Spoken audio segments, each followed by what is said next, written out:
Right guys, welcome back to the workshop for the second time this weekend. So this is the second video that I'm releasing this weekend, and in this video we're going to be taking a look at a corded angle grinder. So once again, it's not a sponsored video. I'm not being paid to make this review. However, the company Tilswall did actually send this item to me free of charge for the purposes of the video, and I do get to keep the tool. Right, so real simple box. Again, you've got a picture of the angle grinder itself along with all the specifications.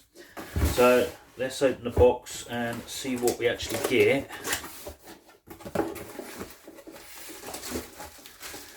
So right out the box, you get your usual instruction manual.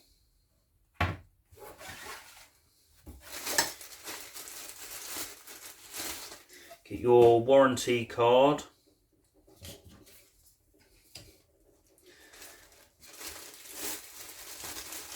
You get the wrench for changing discs. And you also get some spare carbon brushes. Get the handle.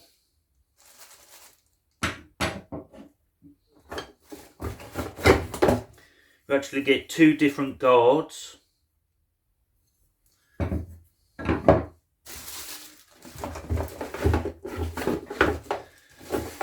Get 5 discs. Looks like you get 3 cutting discs and 2 grinding discs.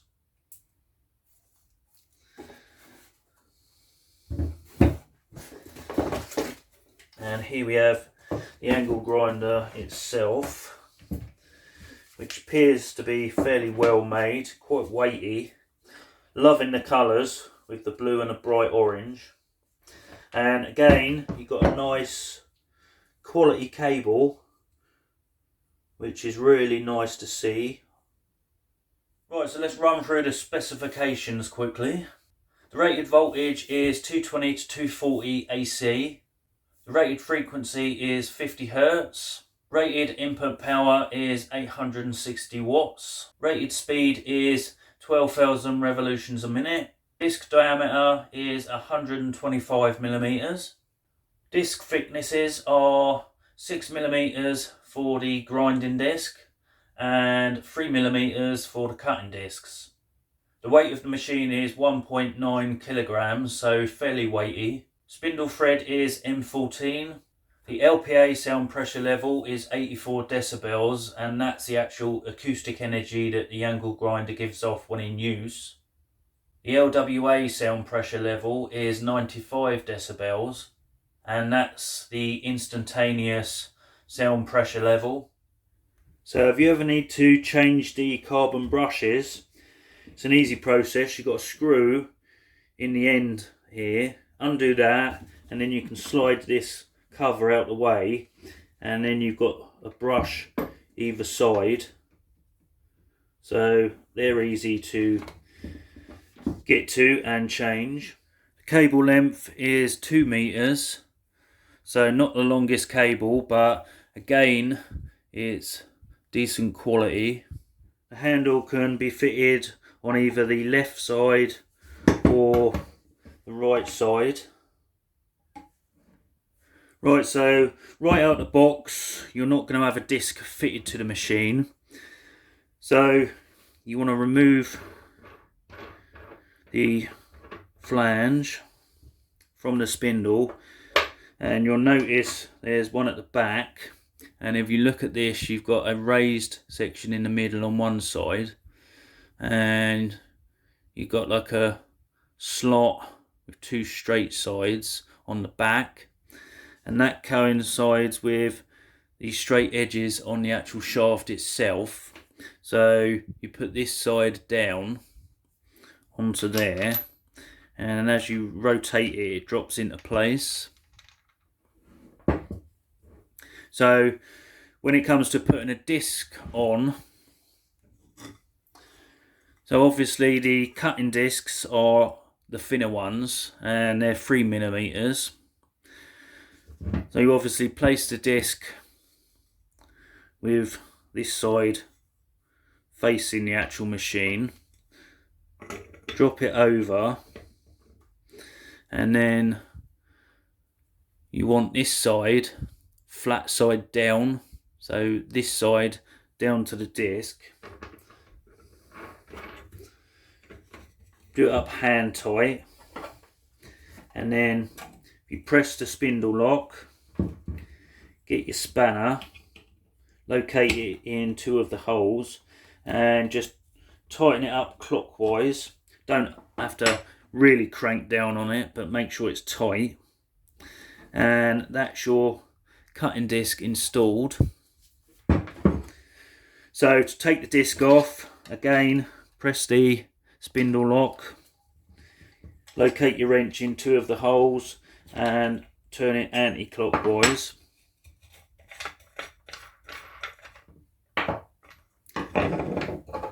So when fitting a grinding wheel, these are double the thickness of the cutting wheels, so this is 6mm thick. You put it on the exact same way, only this time you want this side with the raised section in the middle towards the disc. So it goes on that way, and then obviously this raised section goes inside the disc, and repeat the pattern. So do it up hand tight, press your spindle lock, get your wrench and crank it up clockwise, and it's as easy as that. So unlike my last angle grinder, this actually comes with 2 different guards. You've got the guard for grinding, and then you've got your guard which is for cutting. And the good thing is they both come with these catches which hold them in position, so there's no tools required. You just basically open it up, and when you push it back on itself, it spreads the middle bit out and allows you to slip it in position. So to put it on, release it, put it over, and then to lock it in place, you just got to press it closed, and that locks it in position. And then obviously to release it, you just open it up, and then you should be able to just lift it off like so. And if you find that it's too hard to open or close, you've got a, where is it, Allen thing there which you can adjust so you can get the tension right. But out the box, mine are okay.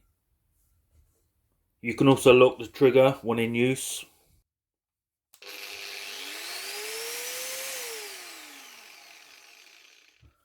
So I think that's all there is to say about the actual angle grinder. It's fairly simple to use. So time for a quick demo, but before we use it, eye protection is a must. And we know it's going to be loud, so hearing protection. And now we are good to go. So when I built my lean-to about a year ago, I actually used long coach bolts to actually secure the 3 posts to the metal brackets, but I left them long because my old angle grinder actually broke. So now's a good time to test out the new angle grinder and remove the excess bolt. And if you didn't watch the lean-to build series of videos, I highly recommend going and watching those. And come on, be honest, who doesn't like making loads of sparks?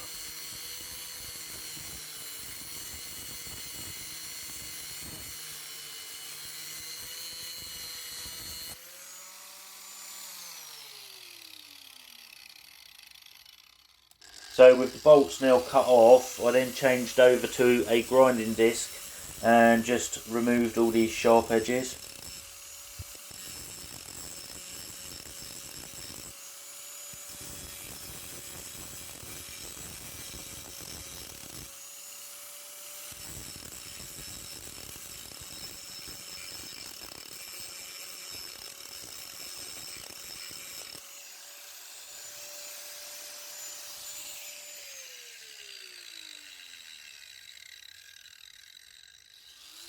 Then I decided to try the grinding disc on this angle iron fence post.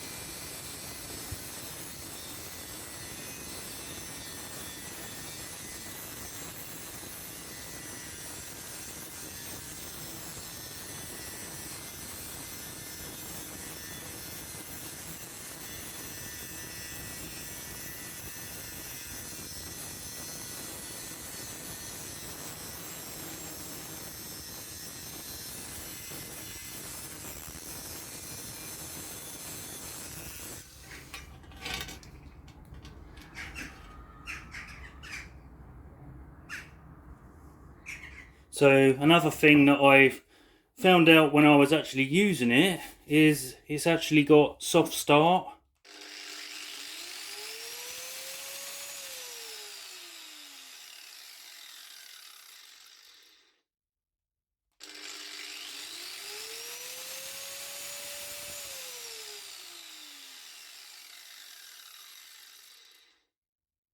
I really like soft start because it means you don't get that big jolt when you first start it up.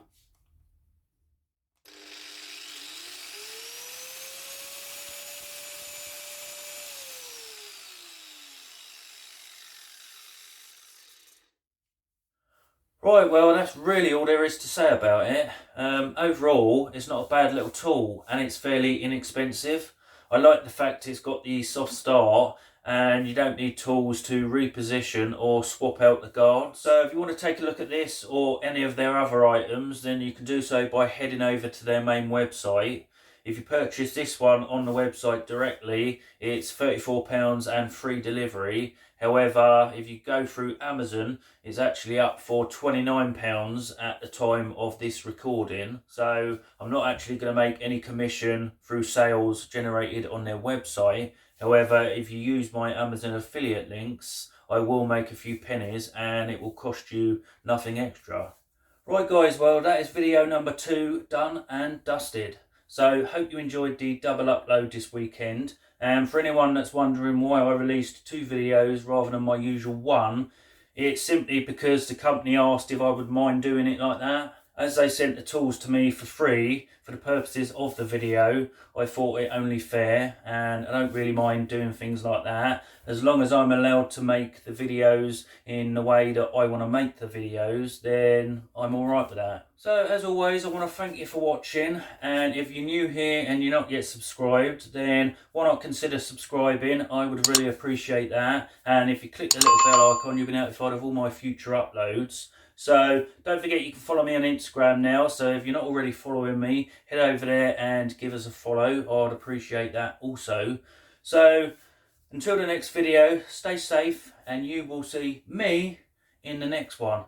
Cheers for watching, guys.